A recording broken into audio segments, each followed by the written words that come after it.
Hi, hello, welcome to our channel உன்னால் முடியும் நண்பா by மீரா. Today நம்ம பார்க்க போகிற ரெசிபி சோயா 65 ஈவினிங் ஸ்நாக்ஸ். செம்ம டேஸ்டியாகவும் இருக்கும், சில்ட்ரன்ஸ்க்கு ரொம்ப பிடிச்சதாகவும் இருக்கும். வாங்க எப்படி செய்கிறதுன்னு பார்க்கலாம். சோயா 65 பண்ணுறதுக்கு ஃபஸ்ட்டு நான் சோயா ஒரு கப் அளவு எடுத்துக்கிறேங்க. அதே கப்பில் 3 to 4 கப் ஹாட் வாட்டர் எடுத்துக்கிறேன். ஏன்னா கொஞ்சம் நேரம் அது ஊறணும் இல்லையா, ஸோ ஹாட் வாட்டர் எடுத்துக்கிறேன். இது அப்படியே 10 to 15 நிமிஷம் வரைக்கும் அப்படியே விட்டுறலாம், ஊற விட்டுறலாம். இப்போ மீல் மேக்கர் பாருங்கள் எவ்வளோ சாஃப்ட் ஆகிடுச்சுன்னு. இப்போ இது நம்ம பச்சை தண்ணியில் நல்லா அலாசி எடுத்துக்க போகிறோம். அடுத்து அந்த மீன் மேக்கர் இருக்குல்ல, அதை நல்லா புழிஞ்சு எடுத்துக்கணும். ஏன்னா அதில் கொஞ்சம் கூட தண்ணி இருக்கக்கூடாது. ஸோ நல்லா கெட்டியாக புழிஞ்சு எடுத்துக்கலாம்.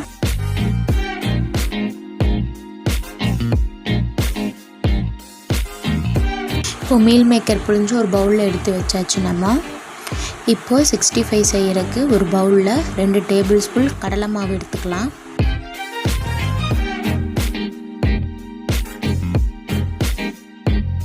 2 டேபிள் ஸ்பூன் கார்ன்ஃப்ளவர் எடுத்துக்கலாம். 1 டேபிள் ஸ்பூன் அரிசி மாவு எடுத்துக்கலாம். 1 teaspoon Kashmiri red chilli powder இருக்குல்ல, அதை எடுத்துக்கலாம். 1/2 டீஸ்பூன் கரம் மசாலா,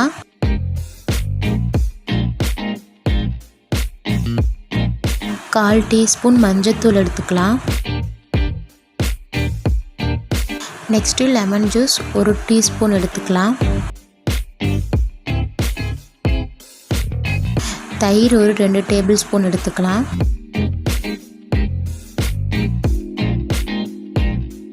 உப்பு 1/4 டீஸ்பூன் எடுத்துக்கலாம். இஞ்சி பூண்டு விழுது 1 டீஸ்பூன்.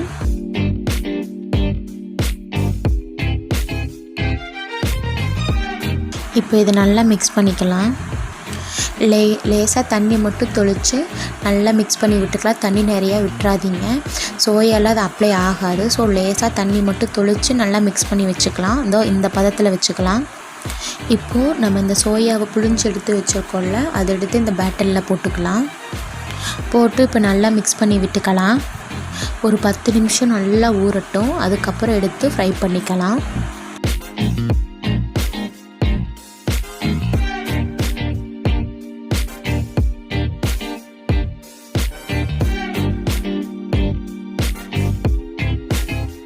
இப்போ எண்ணெய் நல்லா சூடாயிடுச்சு. இப்போ நம்ம சோயாவை போட்டுடலாம்.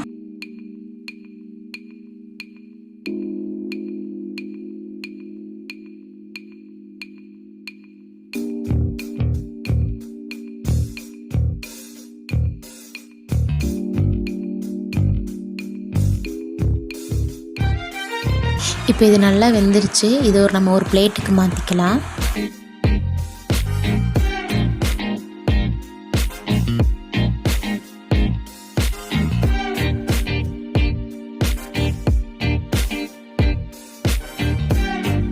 இப்போ ஃபைனலாக பச்சை மிளகா, கருவேப்பிலை தழை அதையும் கொஞ்சம் பொரிச்சு எடுத்தோம்னா அது ஒரு மாதிரி டேஸ்ட்டாக இருக்கும், செம்ம டேஸ்ட்டாக இருக்கும். ட்ரை பண்ணி பாருங்கள். அவ்வளோதான், டிஷ் முடிஞ்சிச்சு. சுவையான சோயா 65 ரெடி. குழந்தைகள்லேருந்து பெரியவங்க வரைக்கும் எல்லாம் விரும்பி சாப்பிடுவாங்க. இந்த வீடியோ உங்களுக்கு பிடிச்சிருந்துச்சுன்னா லைக் பண்ணுங்கள், ஷேர் பண்ணுங்கள், கமெண்ட் பண்ணுங்கள். மறக்காமல் சப்ஸ்கிரைப் பண்ணுங்கள்.